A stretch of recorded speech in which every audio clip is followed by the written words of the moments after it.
आज मैंने ऑफिस से छुट्टी मारी हुई है। बहुत अच्छा मौसम है वाशिंगटन डीसी का और मेरा डेस्क पे बैठने का बिल्कुल कोई मूड नहीं हो रहा था, तो मैं तो आज शहर में घूमने फिरने वाली हूँ। ऐसा करें आप भी साथ आ जाएं।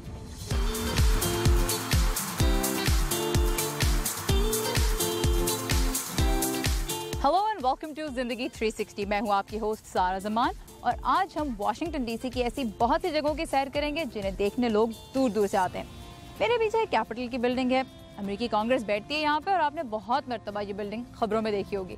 आज हम इस बिल्डिंग से थोड़ा आगे जाएंगे और देखेंगे वाशिंगटन डीसी में कायम बहुत सी यादगारें। आज सबसे पहले हम जाएंगे साबिक अमेरिकी सदूर के लिए बनाई गई कुछ यादगारों पर।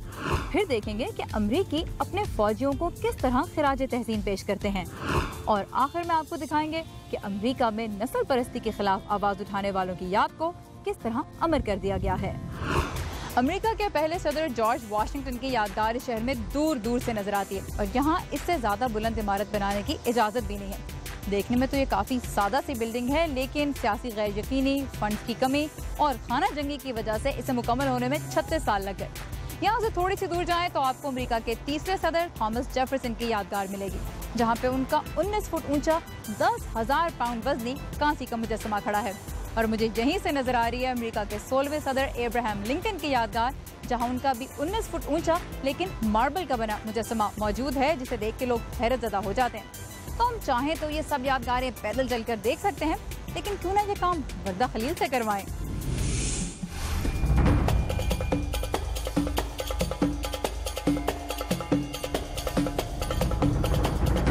वाशिंगटन डीसी में अमेरिका की हिस्ट्री को ताज़ा रखने के लिए जहां बहुत सारे मेमोरियल्स बनाए गए हैं, वहां पर एक बहुत बड़ा रकबा प्रेसिडेंट्स को खराज तहसीन पेश करने के लिए भी मुख्तस किया गया है।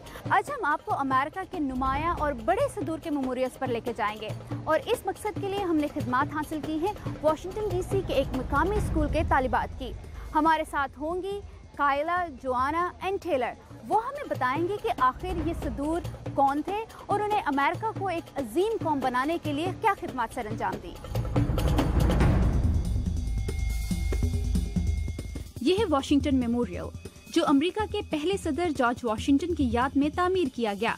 जॉर्ज वाशिंगटन कौन थे और ये अमेरिका के पहले सदर कैसे बन गए? जॉर्ज वाशिंगटन 1732 में एक मुतवस्सित किसान घराने में पैदा हुए। तालीम मुकम्मल करने के बाद उन्होंने 1754 में नेटिव अमेरिकन और फ्रेंच फोर्सेस की जंग में हिस्सा लिया।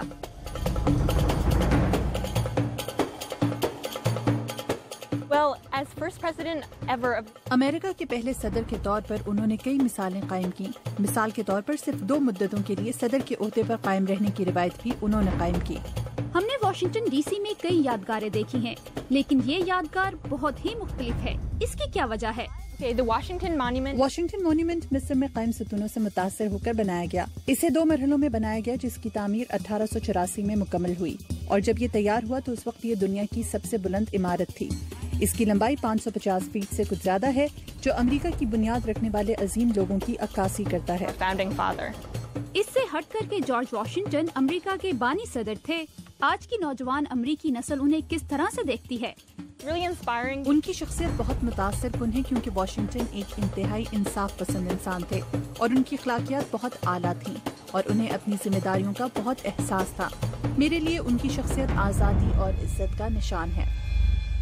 हमारा अगला स्टॉप है खूबसूरत टाइडल बेसिन पर वाक़े Jefferson memorial.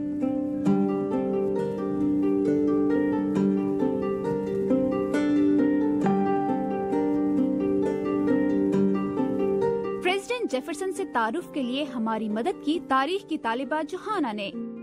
Thomas Jefferson Virginia में पैदा हुए और उन्होंने बहुत सादगी के साथ अपने करियर का आगाज किया। उन्होंने वकालत की तालीम हासिल की और तब से ही उन्होंने किताबें जमा करनी शुरू कर दी और आखिरकार उनकी कलेक्शन 6000 किताबों से बढ़ गई, जिसने बाद में लाइब्रेरी ऑफ कांग्रेस की बुनियाद रखी। सियासत में उन्हें सबसे पहले हाउस ऑफ बर्जेसेस में नुमाइंदगी का मौका मिला, फिर वो दूसरी कॉन्टिनेंटल कांग्रेस का हिस्सा बन गए। ये वो वक्त था जब उन्होंने डिक्लेरेशन ऑफ इंडिपेंडेंस तहरीर किया। थॉमस जेफरसन अमेरिका के तीसरे सदर के तौर पर मुंतखब हुए। उनके नजरिए की बुनियाद मजहबी आजादी थी। उनका मानना था कि किसी भी शख्स को किसी मजहब का हिस्सा बनाने के लिए ना ही जबरदस्ती की जा सकती है और ना ही इस मकसद के लिए खरीदा जा सकता है। हर शख्स को मजहब के इंतखाब की आजादी होनी चाहिए और यही वजह है कि कुरान भी उनकी बुक कलेक्शन का हिस्सा था, जिस वजह से उन्हें काफी तनकीद का निशाना बनाया गया, क्योंकि उस दौर में कई लोग मुसलमानों को अमेरिका का हिस्सा बनाने के खिलाफ थे। लेकिन थॉमस जेफरसन ने इस तनकीद की परवाह नहीं की और उनकी शख्सियत का वो दिलचस्प पहलू जो सियासत से हटकर हो। दरअसल थॉमस जेफरसन को वेनिला आइसक्रीम बहुत पसंद थी। जब वो फ्रांस के लिए मिनिस्टर मुकर्रर किए गए तो वहाँ उन्होंने पहली मर्तबा वेनिला आइसक्रीम का जायका चखा और उन्हें वो इतनी पसंद आई कि वो फ्रांस से इसकी तरकीब अमेरिका लेकर आए और आज भी वो तरकीब लाइब्रेरी ऑफ कांग्रेस में पड़ी है। It means we should be thankful to... इसका मतलब ये है कि हमें थॉमस जेफरसन की बहुत सी अहम खिदमत के साथ साथ वनीला आइसक्रीम के लिए भी शुक्रगुजार होना चाहिए। Vanilla ice cream, right?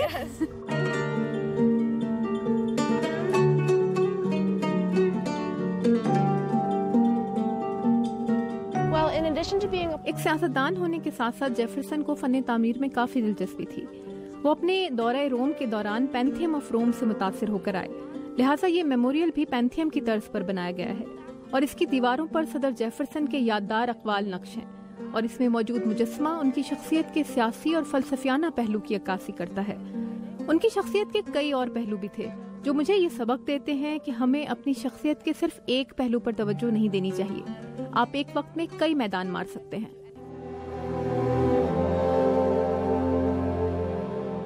हमारा आखिरी पड़ाव है अमेरिका के 16वें सदर अब्राहम लिंकन का मेमोरियल और इसके लिए हमारी गाइड होंगी टेलर। सदर लिंकन केंटकी में पैदा हुए और एक किसान फैमिली में परवान चढ़े। वो गुलामी के खिलाफ हमेशा से एक खास नुक्ता नजर रखते थे। वो स्याफामों को बुनियादी इंसानी हकूक और शहरियत देने के हक में थे और आखिर में इसी नुक्ता नजर ने उन्हें सदारती इंतखाब जीतने में मदद दी और वो अमेरिका के 16वें सदर बन गए। उनके सदर बनने के बाद सिविल वॉर का आगाज हुआ। गुलामी की हिमायती कन्फेडरेट से यूनियन की जीत के बाद उन्होंने 13वीं तरमीम पर दस्तखत किए, जिसमें स्याफामों की आजादी का ऐलान किया गया, जिसके बाद 14वीं तरमीम की मंजूरी दी गई और इसके मुताबिक अफ्रीकन अमेरिकन को आम शहरियों के बराबर हकूक दे दिए गए।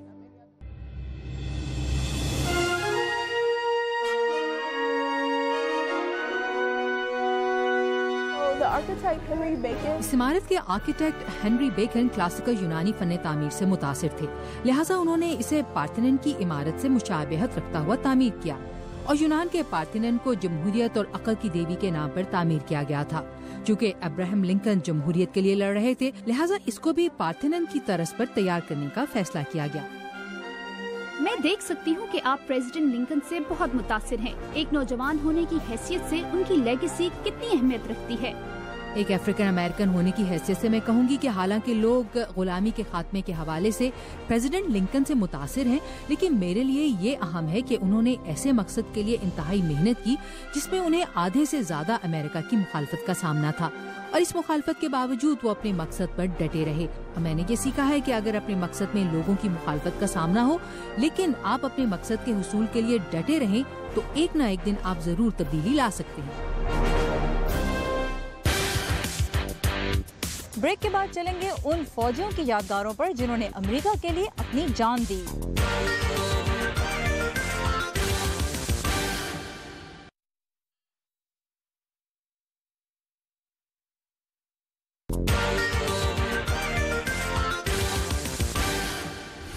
Welcome back. आज हम सैर कर रहे हैं वाशिंगटन डीसी में मौजूद बहुत सी मुख्तलिफ यादगारों की। मेरे पीछे जो बहुत खूबसूरत जगह आप देख रहे हैं, ये वर्ल्ड वॉर 2 यानी जंग अजीम दोयम की यादगार है। यहाँ से थोड़ी दूर वॉक करके जा सकते हैं तो कोरियन वॉर की यादगार है, जहाँ पे 7 फुट ऊंचे 19 फौजियों के मुजस्समे रखे हैं जो आर्मी, नेवी, एयरफोर्स और मरीन्स की नुमाइंदगी करते हैं। और वहीं से थोड़े से ही फासले पर है अमेरिका की एक मुतनाज़ा जंग यानी वियतनाम वॉर की यादगार। और दिलचस्प बात यह है कि उसके डिज़ाइन को लेके भी तनाज़ा खड़ा हो गया था, क्योंकि फौजियों के नामों से सजी 75 फुट लंबी 2 दीवारों का डिज़ाइन बहुत से लोगों को पसंद नहीं आया, तो फिर उसमें 3 फौजियों के मुजस्समों का भी इजाफा कर दिया गया।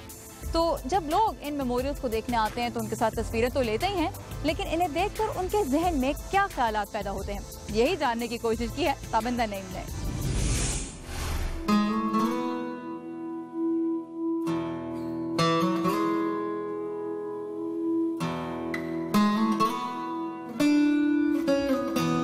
ये तीनों यही रहते हैं, खुले सूरज और बरसती बारिश के नीचे, तपते फर्श पर, गीले फर्श पर, बिना हरकत किए, बिना पलक झपकाए, खामोशी से गर्दन उठाए ये तीनों सिपाही सुबह से शाम तक रोजाना यहाँ आने वालों को वियतनाम जंग की कहानी सुनाते हैं। वो जंग जिसे अमरीकी तारीख की सबसे तवील जंग कहा जाता है।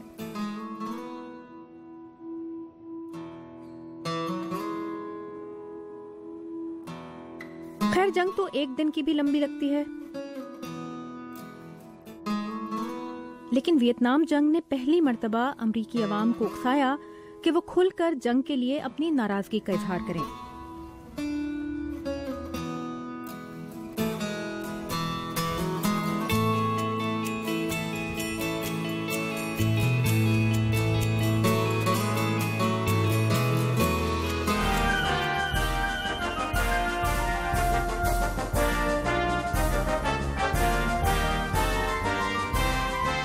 चलता पानी, खूबसूरत तालाब और ठंडी हवा से लुत्फानंदोज होते लोग। अगर आप इस जगह को कोई तफरीही मकाम समझ रहे हैं तो आप बिल्कुल गलत समझ रहे हैं। ये दूसरी जंग अजीम की यादगार है।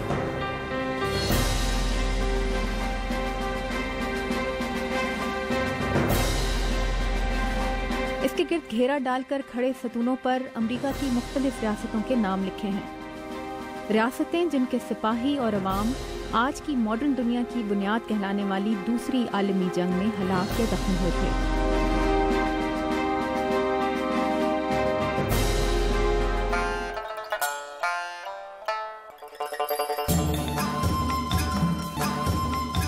इससे कुछ ही फासले पर कोरियाई जंग की यादगार है,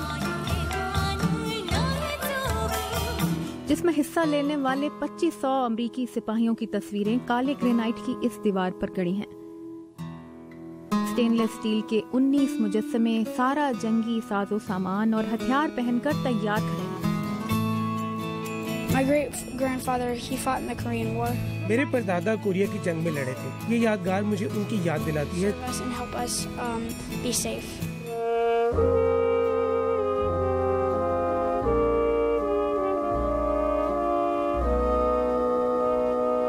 जंगों की यादगारें जंग को याद रखने का जरिया होती हैं या जंगों में दी गई कुर्बानियों को, और इन दोनों को याद रखना क्यों जरूरी है, यही हम जानने की कोशिश कर रहे हैं। ये अमेरिकन हिस्ट्री को याद दिलाता है, how these poor soldiers fought for their country, so that the good part is repeated, the bad part is not repeated further. आप इंडिया से हैं और इस वक्त इंडिया और पाकिस्तान के दरमियान मामलात दोबारा कुछ नरम और कुछ गर्म हो रहे हैं, आप क्या कहेंगे? पाकिस्तान अब एक नई पिक्चर आई है, बजरंगी भाईजान, आपने देखा है वो? इसे अपने देश वापस भेजने का प्रबंध करो तुरंत। Beautiful movie. आप किसी भी हिंदुस्तानी या पाकिस्तानी से पूछिए, कोई जंग नहीं चाहता है। ये सियासत के लोग हैं, अपनी अपनी गोटी रोटी सेकते हैं, दोनों तरफ बैठे हैं। और के मेमोरियल बनाने की क्या वजह होती है? दिखाने को तो ये जो पॉलिटिशियंस है वो दिखाना चाहते हैं कि जो लोगों ने जो शहीद हुए हैं उनको हम श्रद्धांजलि दे रहे हैं, याद कर रहे हैं, और अदर वे अराउंड उनके श्रद्धांजलि और शहीदी पर ये अपनी राह चलाते हैं।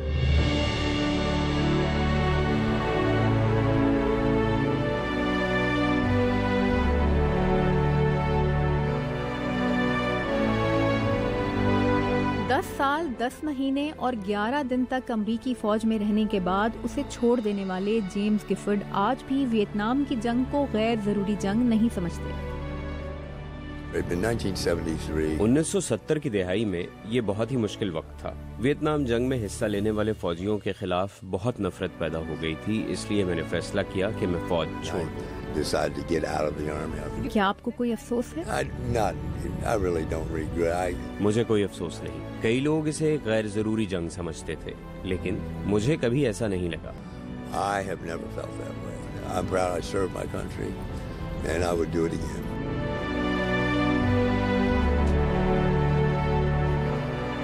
वतन की खिदमत, हुब्बुल वतनी, कुर्बानी का जज्बा, जंग के जरूरी या गैर जरूरी होने का जवाब कुछ भी हो, वियतनाम जंग का हिस्सा रहने वाले रॉबर्ट पोलंस के ख्याल में फौजी की जिंदगी की मुद्दत बस गोली चलाने और गोली खाने के दरमियान तक की होती है। patriotic, and they don't have to have a reason. कई लोगों को वतन से मोहब्बत भी होती है, इसके लिए किसी वजह की जरूरत नहीं होती। अगर मैं फौज में हूँ और मेरा सीनियर मुझे हुक्म दे या मैं ऐसी सूरत हाल में फंस जाऊँ जहाँ मुझे अपनी जान खुद बचानी पड़े, तो मैं क्या करूँगा? किसी को खुद पर गोली चलाने दूंगा? Okay, so you're almost forced to react to the situation you're put in. Vietnam जंग के इन फौजियों के नाक की सीध में 2 काली दीवारें सर जोड़े जमीन में धंसकर खड़ी हैं। जमीन में धंसे होने का मतलब वो जख्म जो भर चुका है लेकिन उसकी चोट गहरी है। This is my brother's wife's father. ये मेरे भाई की बीवी के वालिद हैं जो बहुत कम उम्र में वियतनाम जंग में मारे गए। हमने यहाँ उनका नाम लिखा देखा। हम यहाँ इसकी रबिंग लेने आए हैं।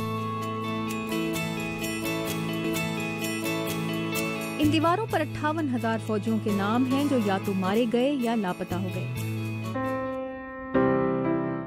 क्या जंगें वाकई जरूरी होती हैं? क्या जंगों से अमन कायम किया जा सकता है? जंग कोई अच्छी चीज नहीं होती। जब भी लोग बिला जवाज मारे जाते हैं बहुत ही बुरा होता है। जंग तो होती ही मुतनाज़ा है। हर शख्स हर जंग से इत्तेफाक नहीं करता, लेकिन इससे क्या फर्क पड़ता है? ये इतने हजारों लोग जो जंगों में मारे गए, जो यहाँ इस दीवार पर मौजूद हैं, आप जब इनकी आंखों में देखते हैं तो ये आपकी आंखों में देखते हैं। You're looking right at them, and with the reflection, they're looking right back at you.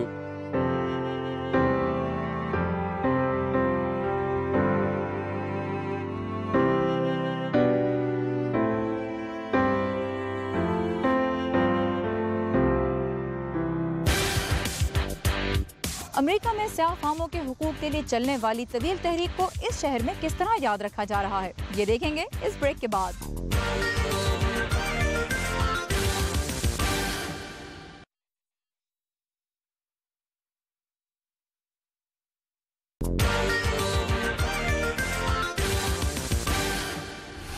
हर मुल्क में कुछ ऐसे लोग जरूर होते हैं जिनके पास ना तो कोई बहुत बड़ा ओहदा होता है और ना ही सीने पे मेडल, लेकिन मुआशरे के लिए उनकी खिदमात कुछ ऐसी होती हैं कि उन्हें भुलाया नहीं जा सकता। ऐसे ही कुछ लोग वो हैं जिन्होंने अमेरिका में तमाम रंग और नस्ल से ताल्लुक़ रखने वाले लोगों के लिए बराबरी के हुकूक हासिल करने की तहरीक में नुमाया किरदार अदा किया। उन्हीं में से एक शख्सियत है मार्टिन लूथर किंग जूनियर, जिनकी ये यादगार एक बहुत ही तवील कोशिश के बाद 2011 में मुकम्मल हुई। लेकिन अमेरिका में शहरी हुकूक की तारीख से मुंसलिक और भी कुछ बहुत अहम यादगारें हैं जो वाशिंगटन DC में मौजूद हैं, और उन्हें देखने हम चलेंगे अमान अज़हर के साथ।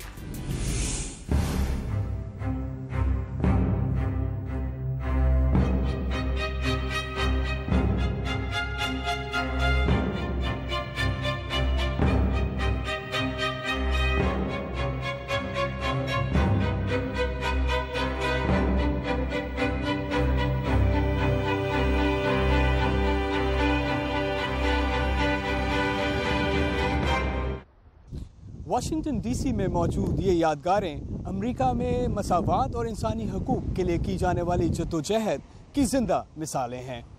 लेकिन आखिर वो कौन सी शख्सियात या तारीख़ी लम्हात हैं जो कि इन मॉन्यूमेंट्स में छुपे हैं, ये जानने के लिए मैं जा पहुंचा अमरीकी तारीख़ के एक माहिर C.R. गिब्स के घर।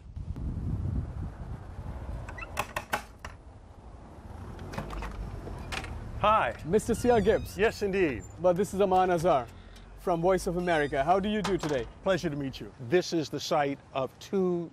इस जगह दो ऐसे मुजस्समे मौजूद हैं जो हमें एक अहम और आज भी जारी इस जद्दोजहद की याद दिलाते हैं जो अमेरिका में शहरी हुकूक और मसावात के लिए लड़ी गई। यह है इमेंसिपेशन स्टैच्यू। इस मुजस्समे में एक सियाह फार्म शख्स को अब्राहम लिंकन के कदमों में दिखाया गया है। दरअसल दिखाना ये मकसूद था कि लिंकन इस शख्स को आज़ाद कर रहा है। आप देख सकते हैं कि सियाह फार्म शख्स की हथकड़ियाँ टूटी हुई हैं। हम इस अम्र को आज़ादी की जानिब एक कदम के तौर पर देखते हैं, कानूनी तौर पर एक फर्द माने जाने की जानिब एक कदम।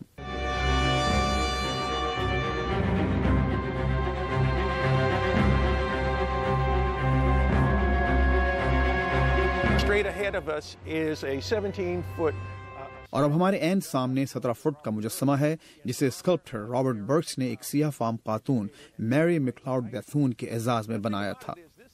जो तालीम और शहरी हुकूक की जिद्दोजहद में एक कद आवर शख्सियत समझी जाती हैं। और इस मुजस्समे की खास बात यह है कि अमेरिका में फेडरल पार्क लैंड पर किसी खातून का ये पहला मुजस्समा है। इस मॉन्यूमेंट में मैरी मैकलाउड को अपनी वसीयत बच्चों को मुंतकिल करते हुए दिखाया गया है। गालिबन आपका इशारा मैरी मैकलाउड के बच्चों की जानिब बढ़ते हुए हाथ की जानिब है। इस वसीयत के एक हिस्से को यादगार के इतराफ में भी नक्श किया गया है और इसमें कहा गया है कि मैं मोहब्बत, अमन और आगे बढ़ने का जज्बा पीछे छोड़े जा रही हूँ। यही इनका पैगाम भी है।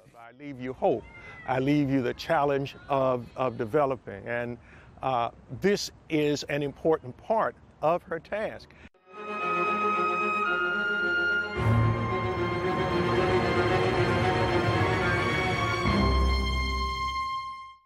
So we have arrived pretty much. अच्छा, तो हम इस मॉन्यूमेंट के ऐन सामने ही आ पहुंचे हैं। कुछ बताएं हम कहाँ हैं? We're here now at the African American Civil War Memorial. इस वक्त हम अफ्रीकी अमरीकी सिविल वॉर मेमोरियल पर मौजूद हैं। ये यादगार उन 18,000 सिया फार्म फौजियों के नाम है जिन्होंने अमरीकी सिविल वॉर में हिस्सा लिया। ये वाशिंगटन डीसी के नए मेमोरियल्स में से एक है और कुछ ही साल पहले बनाया गया है। इसमें सिया फार्म फौजियों के स्पिरिट ऑफ फ्रीडम नामी ग्रुप को दिखाया गया है और ऊपर की जानिब दिखाई देती स्पिरिट इन फौजियों और मल्लाहों की खिदमत पर नजर रखे हुए है। अगर हम घूमकर मॉन्यूमेंट के पिछले हिस्से पर नजर डालें तो पता चलता है कि लाखों अफराद की जंग में कूदने की वजह क्या थी, और इसकी वजह थी इन फौजियों के खानदान जिनकी बका की जंग वो लड़ रहे थे। ये मॉन्यूमेंट इस लिहाज से काबिल जिक्र भी है। You have the families. These are the families of the sailors and the soldiers. This is the reason that they. यहाँ सिया फार्म अमरीकियों की जिद्दोजहद पर मबनी यादगारें वैसे ही बहुत कम हैं और उनमें अमूमी तौर पर खानदानों का जिक्र नहीं होता। इस एतबार से खानदानों का जिक्र इस यादगार को मुनफरिद बनाता है। And this is another aspect of this memorial that makes it so unique.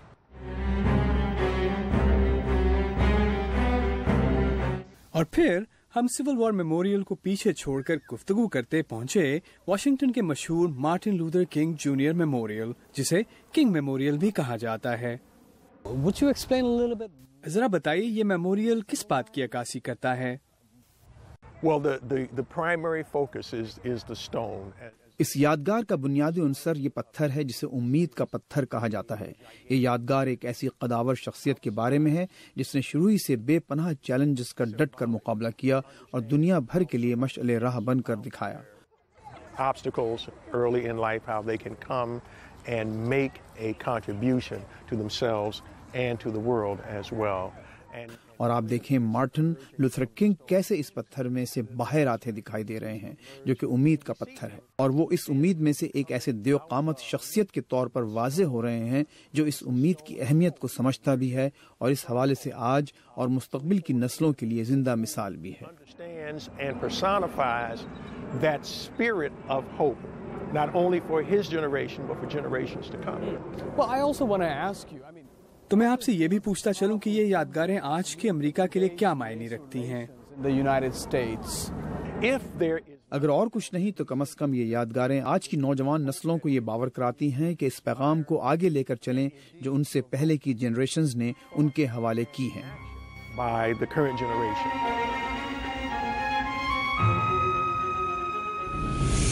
भाई मैंने तो ऑफिस से बाहर अपना आज का दिन बहुत एंजॉय किया। आपको डीसी के मुख्तलिफ यादगारों की सैर कैसी लगी हमें फेसबुक और ट्विटर पर जरूर बताइएगा। अंटिल नेक्स्ट वीक, खुदा हाफिज।